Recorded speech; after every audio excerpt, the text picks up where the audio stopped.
Salut à tous, bienvenue, vous regardez MCS Extrême et vous avez bien raison, on va passer 50 minutes ensemble et retour aujourd'hui sur la 28e édition du Marathon des Sables. C'est l'une des plus belles courses au monde mais l'une des plus difficiles aussi, au programme 223 km à travers le désert marocain et ils étaient 1025 athlètes venus de 50 pays différents qui ont tous franchi la ligne de départ et parmi eux se trouvaient nos deux invités du jour et nous avons le plaisir d'accueillir avec nous sur ce plateau Frédéric Adam, ancien joueur de football professionnel reconverti en marathonien. Bonjour Frédéric, bonjour, bienvenue. Merci. Également avec nous aujourd'hui Peggy Papin, institutrice qui s'est lancée ce pari et ce défi complètement fou. Bonjour Peggy, bonjour. Bienvenue.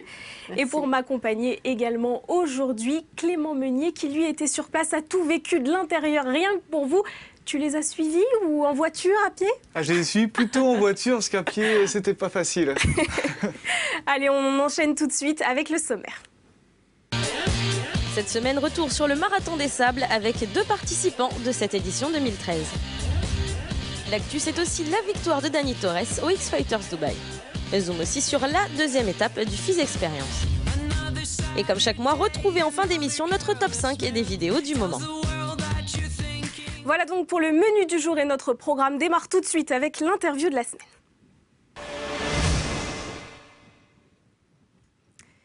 Une émission donc spéciale Marathon des Sables. Et bien sûr, avant de démarrer cette émission, nous avons une énorme pensée pour toutes les familles des victimes et des nombreux blessés des attentats qui ont frappé Boston lors de ce marathon. C'était lundi. Alors évidemment, ce drame dépasse les frontières du sport. Ça nous a tous touchés. Et vous aussi, j'imagine, d'une autre façon.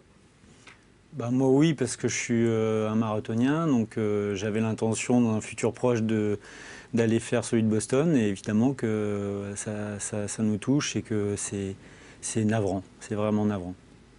Et toi, Peggy ? Ça nous a tous énormément choqués, effectivement, se dire que se trouver sur un lieu sportif où on est tous ensemble pour réaliser des choses humaines, et là, quelque chose comme ça, c'est affreux. Alors en tout cas, nous, on est là aujourd'hui pour parler donc de ce Marathon des Sables. Vous allez nous raconter comment vous avez vécu ça, 7 jours intenses. Alors pour ça, je vous propose dans un premier temps de partir quelques minutes dans le désert marocain. Regardez.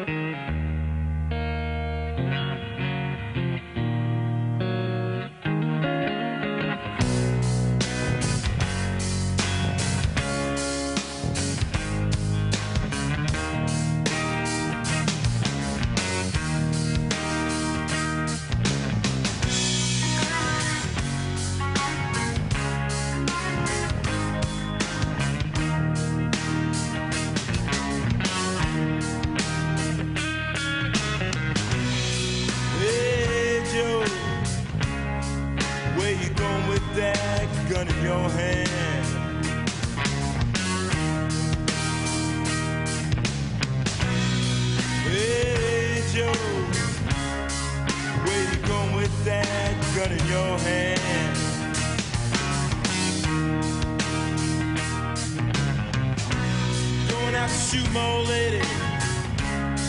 You know I caught her messing around with another man.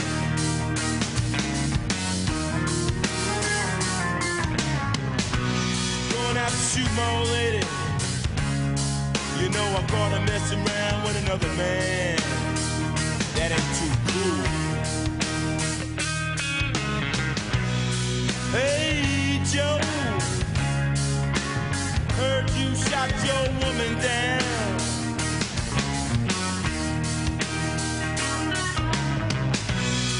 Hey Joe,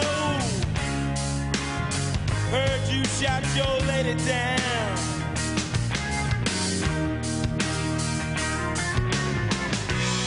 Yes I did, I shot her. You know I caught that girl messing around town.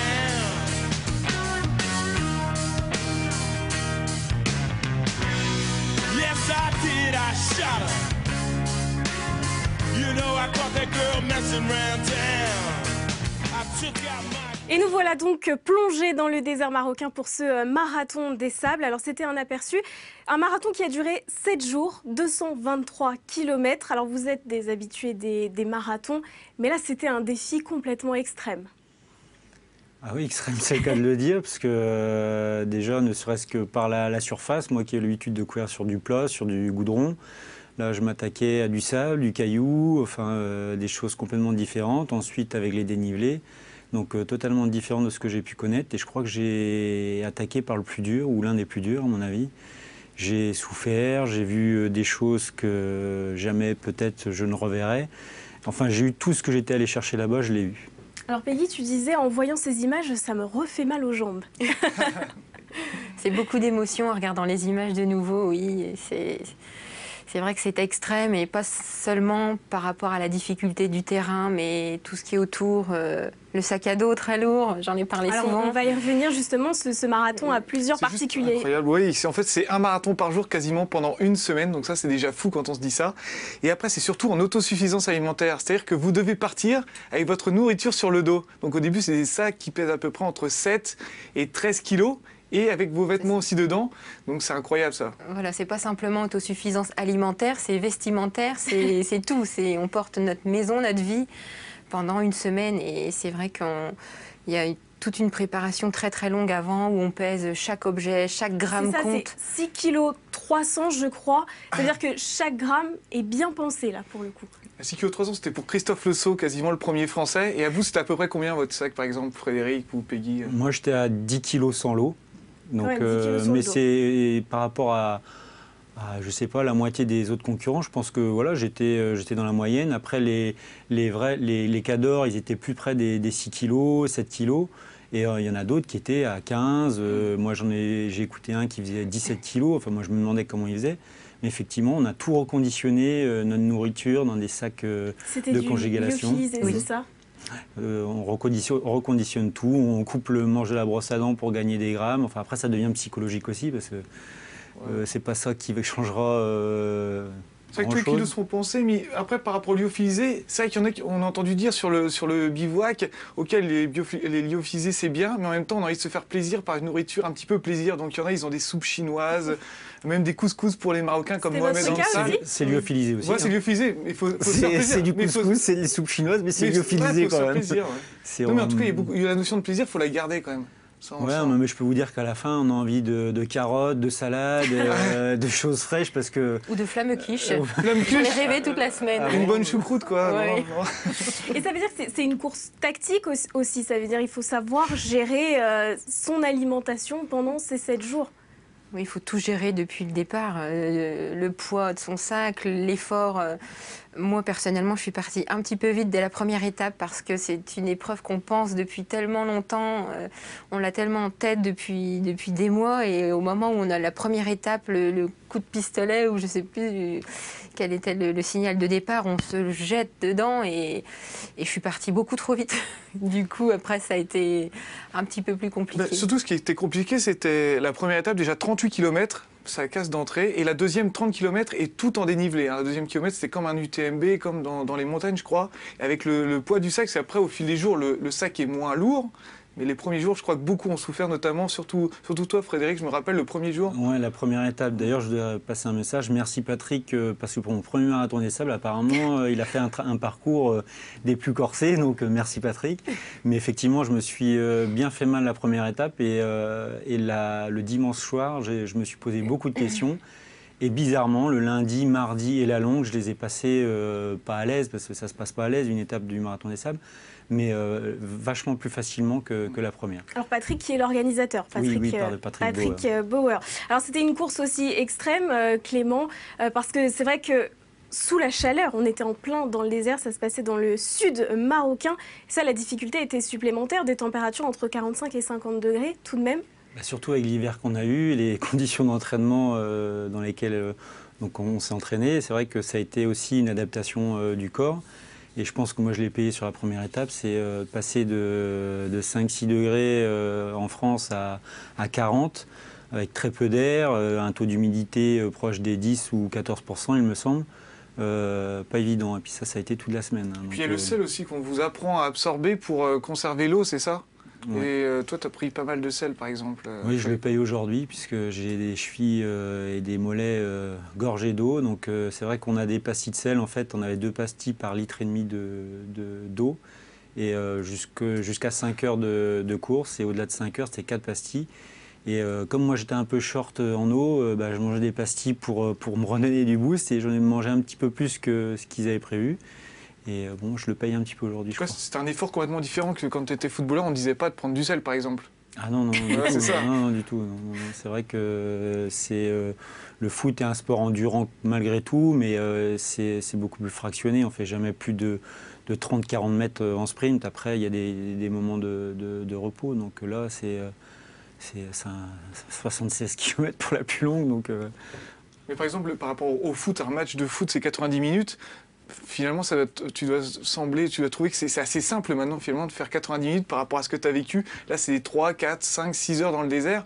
C'était un effort complètement différent, j'imagine. Ouais, je joue très peu au foot depuis que j'ai arrêté. Donc, j'ai vraiment changé mon sport, et c'est devenu voilà, ma façon de vivre. Courir fait partie de ma façon de vivre. J'ai mis de côté le foot, j'en ai vécu pendant X années. J'ai pris du plaisir. J'aime toujours le foot, autant je regarde les matchs à la télé.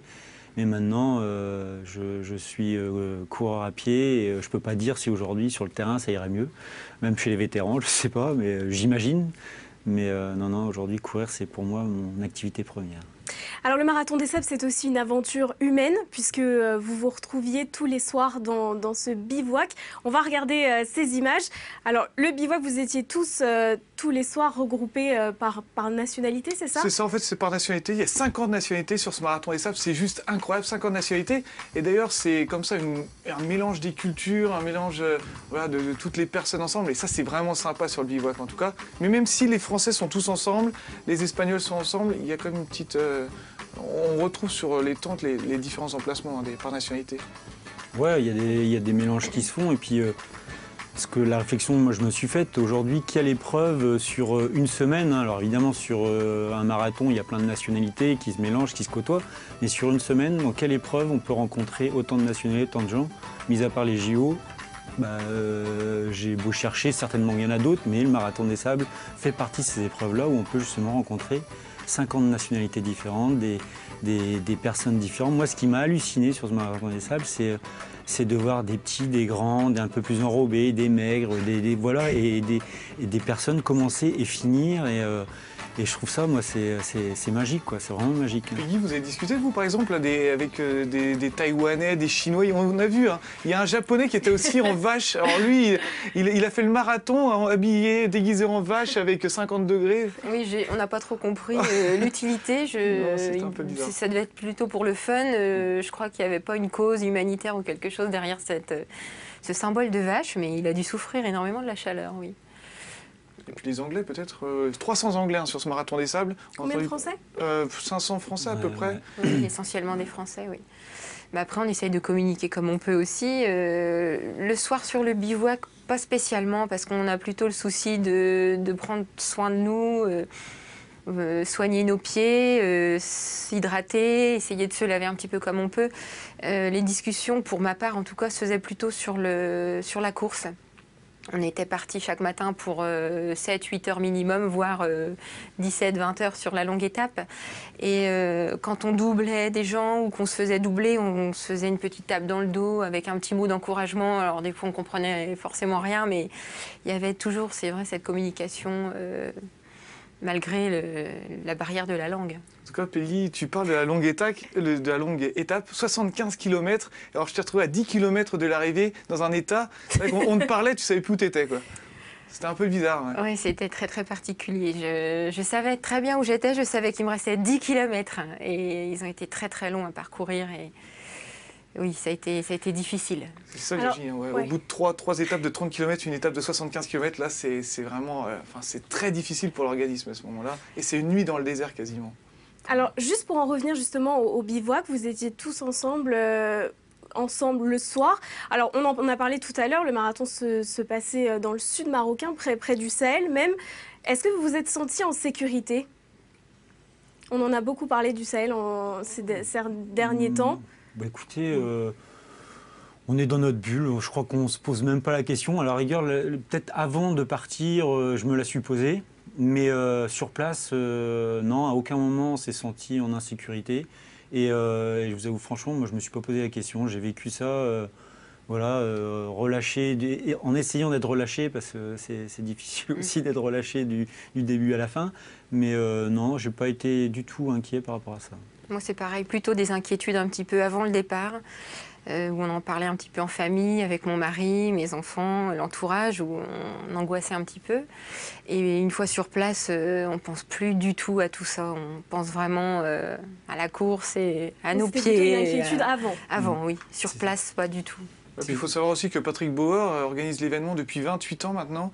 Il est entouré des militaires marocains qui sont là autour de la course. On ne les voit pas forcément, mais il y a vraiment des militaires qui sont présents, voilà, qui observent les choses. Et c'est une organisation qui est rodée. Et aujourd'hui, on fait attention vraiment à tous les conflits qui existent. Et je pense que s'il y avait vraiment un risque, le marathon des sables n'existerait pas. Et surtout que le Maroc reste un pays quand même assez... voilà. C'est épargné par tous ces conflits. Certains concurrents ont quand même annulé leur participation avant le départ. Oui. Pour des questions de sécurité. Voilà, ils appréhendaient, ouais, donc après, oui. c'est chacun...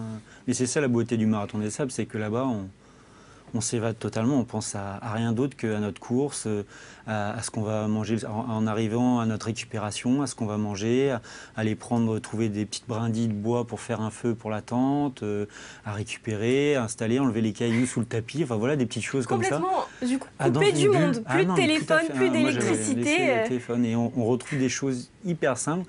Un exemple, moi, à un moment donné, je me baladais avec un concurrent et on trouve deux chaises à l'ombre, deux petites chaises de salon de jardin. Puis on regarde à droite, à gauche, il n'y avait personne, on s'assoit dessus. Et on s'est dit, putain, le bonheur qu'on a eu à s'asseoir sur les deux chaises, quoi. Parce qu'on est tout le temps assis par terre, allongé, on n'est jamais assis sur des chaises. Et on a éprouvé un plaisir immense à s'asseoir sur ces deux chaises. À mon avis, la douche était la même. Ah bah là, je vous raconte pas, là. Bon, alors en tout cas, il fallait prendre des forces sur le bivouac le soir, puisqu'on l'a dit, le programme était très chargé. 7 jours, 6 étapes allant de 30 même jusqu'à 75 km. Alors, comment ça se passe mentalement? C'est-à-dire qu'on finit une étape, mais on n'a même pas le temps de se reposer, qu'il faut déjà penser à celle du lendemain. Ce qui est exceptionnel, moi, ce qui m'a frappé, c'est le corps humain. Quand on arrive d'une étape, on est vraiment épuisé. Certains n'arrivent même plus à marcher. On marche centimètre par centimètre. Et puis on se ressource petit à petit, on récupère, on s'hydrate. Et le lendemain, on est reparti. Comme si de rien n'était. Je me suis impressionnée vraiment. Et je pense que les autres coureurs, c'était la même chose. Et le marathon s'est terminé sur 220-230 km. On était tous épuisés, mais on aurait pu refaire un marathon derrière, même 2, même 3. Et je pense vraiment que... Je ne sais pas vraiment où sont les limites du corps, mais... Je crois qu'il faut tirer un grand coup de chapeau aussi à toute l'équipe médicale, qui tous les soirs, vous voyez 400 participants passer pour les ampoules, les problèmes de... L'organisation en général, c'est bordé, on est vraiment hyper bien encadré, hyper bien accompagné. Moi, je tire un grand chapeau à toute l'organisation et à toute cette mise en place. C'est quelque chose de grand, de très grand. Ce qu'il faut savoir déjà sur le corps médical, c'est qu'il y a 50 personnes du corps médical. C'est une clinique ambulante qui se déplace comme ça de 40 km en 40 km. Et puis, il y a 3 tonnes de matériel médical. Donc, c'est assez énorme. On peut faire des opérations sur place. Donc, c'est juste fou. Oui. Alors, ce qui nous intéresse aussi, c'est de savoir, dans votre cas, alors par exemple pour toi, Frédéric, un ancien joueur de football professionnel, comment et pourquoi il se retrouve au Marathon des Sables? Je vais rebondir sur ce qu'a dit Peggy. Moi, je voulais voir un petit peu où étaient les limites du corps humain. Moi, j'ai toujours poussé, je me suis entraîné tous les jours. Une fois que j'ai arrêté, j'ai fait des marathons. Le premier marathon, je me suis dit, oh là là, 42 km. Tu es un habitué des marathons Habitué, j'en ai fait 8 depuis. J'ai arrêté ma carrière il y a 5 ans, j'en ai fait 8 donc depuis. Et puis un jour, j'ai déjeuné avec quelqu'un qui avait fait le marathon des sables et je lui ai dit, tiens, c'est vraiment un truc, pourquoi pas, quoi. Et puis bon, il se trouve que professionnellement, j'ai eu l'occasion de pouvoir bien m'entraîner et j'ai dit, c'est cette année, si je dois le faire, c'est cette année. Et donc, je me suis lancé un défi. C'est un défi, c'est de voir jusqu'où le corps peut aller, c'est aller chercher de la souffrance, parce que moi, j'étais allé chercher de la souffrance aussi. Je voulais souffrir, je voulais voir, je voulais rencontrer des gens, c'est un peu maso ce que je dis, mais ça fait se réveiller. Mais voilà, c'est tout ça qui m'ont poussé à faire le marathon des sables. Et je vous dis, j'ai trouvé tout ce que je suis allé chercher, je l'ai trouvé. Et toi, Peggy, dans ton cas? Moi, j'ai toujours été sportive. J'ai commencé nageuse, j'avais 5-6 ans. Je me suis après déplacée sur le triathlon et puis ensuite la course à pied. L'idée, c'est de faire des choses de plus en plus difficiles aussi pour chercher également mes limites. J'ai commencé par une course extrême, entre guillemets, qui s'appelle le Nid d'Aigle, sur 19 km avec 2500 mètres de dénivelé. L'année d'après, j'ai fait le marathon du Mont Blanc. Et puis, de plus en plus dur, là, j'ai tapé un petit peu haut aussi. Et l'idée, c'est de se faire mal aussi, de chercher une aventure merveilleuse et de se prouver à soi-même qu'on... Alors, on va regarder quelques images du marathon, par exemple, c'était à La Rochelle, et vous allez nous expliquer un peu, c'est intéressant de savoir les sensations différentes. Alors évidemment, l'exercice n'est pas le même, mais tu en parlais déjà tout à l'heure, Frédéric, c'est une course déjà sur du goudron, et ça, maintenant, j'imagine que c'est un pur bonheur. C'est un peu plus roulant que le sable. Moi, ce que je disais, je ne sais plus à la fin de quelle étape, il y avait un concurrent qui m'encourageait, parce que j'avançais plus, et je dis, je crois que je vais aller passer mes vacances d'été à la montagne parce que le sable, je ne peux plus le voir. Et le goudron, c'est vrai que c'est super roulant. Et moi, l'exemple, c'est que sur un marathon, je le cours entre 13,5 et 14 en moyenne. Et que là, sur un 38 km au marathon des sables, je suis à 7 km/h, quoi. Je suis quasi moitié moins. Donc, et sur la première étape, hein, donc c'est quand même quelque chose de différent. Hein, en tout cas, il y a beaucoup d'humilité chez toi parce que tu as quand même, on le rappelle, on ne l'a pas dit, 300 matchs chez les pros et 100 matchs de Ligue 1, 115 matchs en Ligue 1, une Coupe d'Europe avec toi. Ouais, ça c'était avant. C'était ton autre vie, quoi. Voilà. Alors, en tout cas aussi, c'est que tous les deux, alors ce n'est pas le cas de tous les marathoniens qui ont, je l'ai dit tout à l'heure, franchi la ligne de départ, mais vous avez franchi tous les deux la ligne d'arrivée. Oui. Et ça, c'est important quand même de le dire. Ce qui est marrant, c'est qu'il n'y a pas tant d'abandon que ça, en fait. Sur 1025, je crois qu'il y en a 950. On va regarder, juste, je te coupe, on va regarder, on a les images justement de cette ligne d'arrivée. Voilà, c'est cette fameuse ligne d'arrivée. On va voir, en plus tout à l'heure, on vous remet les médailles. Donc tu disais, il n'y a pas eu tant d'abandon que ça. Non, pas tant d'abandon. Finalement, par rapport à une diagonale des fous, il y a la moitié qui finissent. Là, les gens, ils trouvent des ressources insoupçonnées. Notamment, ce qui est incroyable aussi, c'est qu'il y a de plus en plus de femmes. On pense à toi, Peggy, il y a 15% de femmes sur ce marathon des sables. Et bon, c'est toujours des bonheurs. Et puis là, les émotions sont multiples. Arriver avec cette médaille qui est remise par Patrick Bauer, ça doit faire chaud au cœur. Et c'est l'aboutissement, j'imagine. Oui, c'est beau, c'est magique. Cette ligne a été très très longue à arriver parce qu'on la voit entre 4 et 5 km au loin et... Elle est interminable. Interminable. Et c'est vrai que ce que tu dis, Clément, est juste. Il y a peu d'épreuves aujourd'hui dans le monde. L'organisateur t'accueille à l'aéroport quand tu arrives, te fait l'accolade quasiment à tous ceux qui arrivent, descendent de l'avion, et te met la médaille autour du cou à l'arrivée. Hein. Il est resté, je ne sais pas combien d'heures, jusqu'au dernier. Où tout le bivouac était rassemblé, c'était magnifique. Et ça, c'est top quand même. Mais bon, je vois, on a morflé quand même. Hein. Il y a des têtes, on a les traits tirés. Quoi. Bon, une épreuve remportée par Mohamed Ansal, quand même, on le rappelle, marocain, 5e victoire. Et chez les femmes ? Et chez les femmes, Megan X, l'américaine. Voilà. On avait une Française qui a malheureusement abandonné, mais qui était en tête. Elle avait remporté les 3 premières étapes et puis une déshydratation dans l'étape longue. Donc voilà, Laurence a dû abandonner. Est-ce qu'on peut avoir votre temps, du coup ? Combien de temps vous avez Moi, en temps, je crois que je suis autour des 32 heures, il me semble. En place, je suis arrivé 156e. 32 heures et quelques minutes. Moi, je vais sûrement vous surprendre, je ne peux pas vous dire mon temps. Mon objectif, c'était d'aller au bout. Par contre, je peux vous donner ma place. Je suis 502e, je crois, sur 1024.